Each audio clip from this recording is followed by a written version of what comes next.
G Sudhakaran അമ്പലപ്പുഴയിൽ സ്വതന്ത്ര സ്ഥാനാർത്ഥിയായി മത്സരിക്കുന്നു എന്ന ഏറ്റവും പ്രധാനപ്പെട്ട രാഷ്ട്രീയ വാർത്തയാണ് കേരളത്തിലേക്ക് എത്തിക്കൊണ്ടിരിക്കുന്നത്. ജി സുധാകരൻ അദ്ദേഹത്തിന്റെ വസതിയിൽ നടത്തിയ വാർത്താ സമ്മേളനത്തിലാണ് പാർട്ടിയുമായി തന്റെ ദീർഘകാല ബന്ധം വിച്ഛേദിക്കപ്പെടാൻ ഇടയായ സാഹചര്യവും താൻ വ്യക്തിപരമായും താനും തന്റെ കുടുംബവും അനുഭവിച്ച വേദനകളുടെയും ഒക്കെ ദീർഘകാല ചരിത്രം പങ്കുവെച്ചുകൊണ്ട് പാർട്ടി വിട്ട തീരുമാനവും ഇനി സ്വതന്ത്ര സ്ഥാനാർത്ഥിയായി അമ്പലപ്പുഴയിൽ മത്സരിക്കാനുള്ള തന്റെ തീരുമാനവും അറിയിച്ചിരിക്കുന്നത്. ഈ കാര്യത്തിൽ എന്തൊക്കെയാണോ തനിക്ക് പറയാനുള്ളത് അത് മുഴുവൻ വിശദീകരിച്ചു കഴിഞ്ഞുവെന്നും ആരുടെയൊക്കെ ഏതൊക്കെ ജനവിഭാഗങ്ങളുടെ പിന്തുണയുണ്ടായാലും അതൊക്കെ സ്വീകരിക്കാൻ താൻ തയ്യാറാണ് എന്നും ജി സുധാകരൻ ഒടുവിൽ പറഞ്ഞിരിക്കുന്നു. മാത്രമല്ല, വർഗീയ പാർട്ടികളുമായി വർഗീയ ശക്തികളുമായി ഒരു തരത്തിലും കൈകോർക്കാൻ ഉദ്ദേശിക്കുന്നില്ല. അതിനപ്പുറമുള്ള എല്ലാ വിഭാഗങ്ങളുടെയും പിന്തുണ താൻ സ്വീകരിക്കുമെന്ന് ജി സുധാകരൻ പറഞ്ഞിരിക്കുന്നു.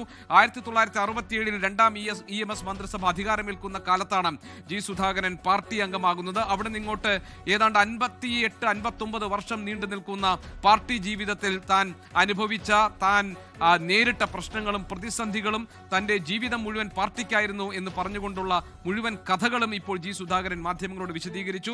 അവിടെ സ്വന്തം അനുജൻ ഭുവനേശ്വറിനെ തനിക്ക് നഷ്ടമായ സാഹചര്യം, അതിനെ തുടർന്നും പാർട്ടിയിലെ സജീവ പ്രവർത്തകനായി മാറിയത്, അദ്ദേഹം മന്ത്രി പദവി അലങ്കരിച്ചത്, അതിനുശേഷം 2006 മുതൽ 2021 വരെ അമ്പലപ്പുഴ മണ്ഡലത്തെ പ്രതിനിധീകരിച്ചത്, അതുപോലെ താൻ ഉൾപ്പെടെയുള്ളവർക്ക് മന്ത്രി പദവി നൽകിയത് പദവികൾ കിട്ടിയല്ലോ എന്ന് ചോദിച്ച് പറയുന്നതിൽ അർത്ഥമില്ല. അത് ഈ പദവിയിലിരിക്കുന്ന എല്ലാവരെയും അപഹസിക്കുന്നതിന് തുല്യമാണ് എന്നാണ് ജി സുധാകരൻ വാർത്താ സമ്മേളനത്തിൽ വിശദീകരിച്ചത്. പാർട്ടി അവഹേളിക്കാനോ ആക്ഷേപിക്കാനോ താനില്ല. പാർട്ടിയുമായി സമരസപ്പെട്ടു പോകാൻ കഴിയുന്ന സാഹചര്യമില്ല. പാർട്ടി നേതൃത്വത്തിന്റെ ചെയ്തികളിലുള്ള വിയോജിപ്പ് പരസ്യമായി തന്നെ അദ്ദേഹം പല ഘട്ടങ്ങളിൽ പ്രകടിപ്പിച്ചതാണ്. പാർട്ടിയുടെ പ്രാഥമിക അംഗത്വത്തിൽ നിന്ന് പുറത്തായിരിക്കുന്നു, അത് താൻ ഒഴിവാക്കിയിരിക്കുന്നു, പാർട്ടി അംഗത്വം പുതുക്കുന്നില്ല എന്ന് തീരുമാനിച്ചിരിക്കുന്നു. അങ്ങനെ പാർട്ടിയുടെ സലാം പറഞ്ഞുകൊണ്ട് താൻ സ്വതന്ത്രനായിരിക്കുന്നു എന്ന് ജി സുധാകരൻ പറഞ്ഞു കഴിഞ്ഞു. ജി സുധാകരൻ സ്വതന്ത്ര സ്ഥാനാർത്ഥിയായി അമ്പലപ്പുഴയിൽ മത്സരിക്കുമെന്ന തന്റെ തീരുമാനം അറിയിച്ചു കഴിഞ്ഞിരിക്കുന്നു. ഇനി രാഷ്ട്രീയ ആകാംക്ഷ ബാക്കി നിൽക്കുന്നത് UDFന്റെ സ്വതന്ത്ര സ്ഥാനാർത്ഥിയായി ജി സുധാകരൻ മത്സരിക്കുമോ എന്ന കാര്യത്തിലാണ്. ഒരു പാർട്ടിയിലേക്കും ഇനി താനില്ല, ഒരു പാർട്ടി കൂടാരത്തിലേക്കുമില്ല എന്ന് ജി സുധാകരൻ പറഞ്ഞെങ്കിലും UDFന്റെ സ്വതന്ത്ര സ്ഥാനാർത്ഥിയായി ജി സുധാകരൻ വരുമോ എന്നതിലുള്ള ആകാംക്ഷ നിലനിൽക്കുകയാണ്. എല്ലാ വിഭാഗം ജനങ്ങളുടെയും പിന്തുണ താൻ സ്വീകരിക്കും.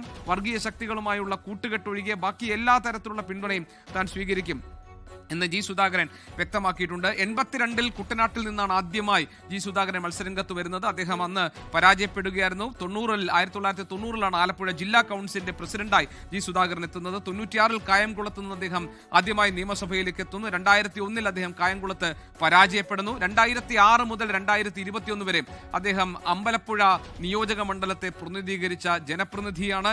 2006 VS മന്ത്രിസഭയിൽ അദ്ദേഹം ദേവസ്വം വകുപ്പും സഹകരണ വകുപ്പും കയർ വകുപ്പും കൈകാര്യം ചെയ്തിട്ടുണ്ട്. 2016 പിണറായി വിജയൻ മന്ത്രിസഭയിൽ പൊതുമരാമത്ത് വകുപ്പും രജിസ്ട്രേഷൻ വകുപ്പും കൈകാര്യം ചെയ്തത് ജി സുധാകരനാണ്. കേരളത്തിന്റെ പൊതു മനസാക്ഷിക്ക് മുന്നിൽ കറകളഞ്ഞ രാഷ്ട്രീയ വ്യക്തിത്വത്തിനും ഒരു തരത്തിലും അഴിമതി തൊട്ടു തീണ്ടിയിട്ടില്ലാത്ത പൊതുപ്രവർത്തകനും മന്ത്രിയും എന്ന നിലയിൽ വലിയ ഉറച്ച സംശുദ്ധമായ വ്യക്തിത്വത്തിനുടമയാണ് ജി സുധാകരൻ. ജി സുധാകരൻ പാർട്ടിയുമായുള്ള തന്റെ വിയോജിപ്പുകളും അഭിപ്രായ ഭിന്നതകളും പല വേദികളിലും അദ്ദേഹം തുറന്നു പറഞ്ഞിട്ടുള്ളതാണ്. ഇന്നിപ്പോൾ പാർട്ടിയിൽ നിന്ന് തനിക്കുണ്ടായ ദുരനുഭവങ്ങളൊക്കെ വിശദീകരിച്ചുകൊണ്ട് പാർട്ടിയുടെ പ്രാഥമിക അംഗത്വം ഇനി പുതുക്കുന്നില്ല എന്നും പാർട്ടി താൻ വിട്ടതായും ജി സുധാകരൻ അറിയിച്ചിരിക്കുന്നു. തൊട്ടു പിന്നാലെ തന്നെ സ്വതന്ത്ര സ്ഥാനാർത്ഥി അമ്പലപ്പുഴയിൽ മത്സരിക്കുമെന്ന വളരെ പ്രത്യേകത നിറഞ്ഞ രാഷ്ട്രീയ തീരുമാനവും ഇന്ന് ജി സുധാകരന്റെ വാർത്താ സമ്മേളനത്തിലൂടെ പുറത്തു വന്നിരിക്കുകയാണ്.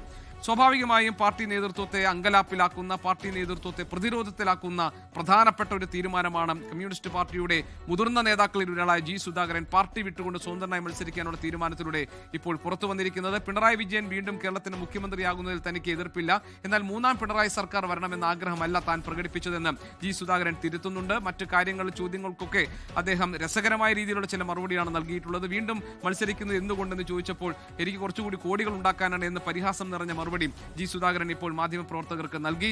അതോടൊപ്പം തന്നെ അദ്ദേഹം താൻ പറയാനുള്ള കാര്യങ്ങളൊക്കെ വിശദീകരിച്ചു കഴിഞ്ഞു. കൂടുതൽ കാര്യങ്ങൾ ഇനി പറയാനില്ല എന്ന് നിലപാടെടുത്തുകൊണ്ട് അമ്പലപ്പുഴയിൽ മത്സരിക്കാനുള്ള തീരുമാനം അറിയിച്ചിരിക്കുന്നു. എല്ലാ വിഭാഗം ജനങ്ങളുടെയും പിന്തുണ അദ്ദേഹം അഭ്യർത്ഥിക്കുകയും ചെയ്തിരിക്കുന്നു. ശ്രീജിത്ത് തിരുവനന്തപുരത്ത് നിന്ന്, ഒപ്പം തന്നെ റിനു ശ്രീധർ ഇപ്പോൾ അദ്ദേഹത്തിന്റെ വാർത്താ സമ്മേളനം നടന്ന അദ്ദേഹത്തിന്റെ വസതിയിൽ, അതോടൊപ്പം CPM ആലപ്പുഴ ജില്ലാ കമ്മിറ്റി ഓഫീസിന് മുന്നിൽ വിഷ്ണു സുരേഷ് എന്നിവർ നമ്മളോടൊപ്പം ചേർന്നുണ്ട്. തത്സമയം ശ്രീജിത്ത് നമ്മളോടൊപ്പം ഉണ്ട്. ശ്രീജിത്ത്, 60 വർഷം 6 പതിറ്റാണ്ട് നീണ്ടുനിന്ന പാർട്ടി ബന്ധം ജി സുധാകരൻ അവസാനിപ്പിച്ചിരിക്കുന്നു. താൻ സ്വതന്ത്രനാക്കപ്പെട്ടു എന്നാണ് സുധാകരൻ പാർട്ടി പ്രാഥമിക അംഗത്വം ഇനി പുതുക്കുന്നില്ല എന്ന തീരുമാനം അറിയിച്ചുകൊണ്ട് ഇപ്പോൾ നടത്തിയിരിക്കുന്ന ഒരു ഒരു പ്രഖ്യാപനം.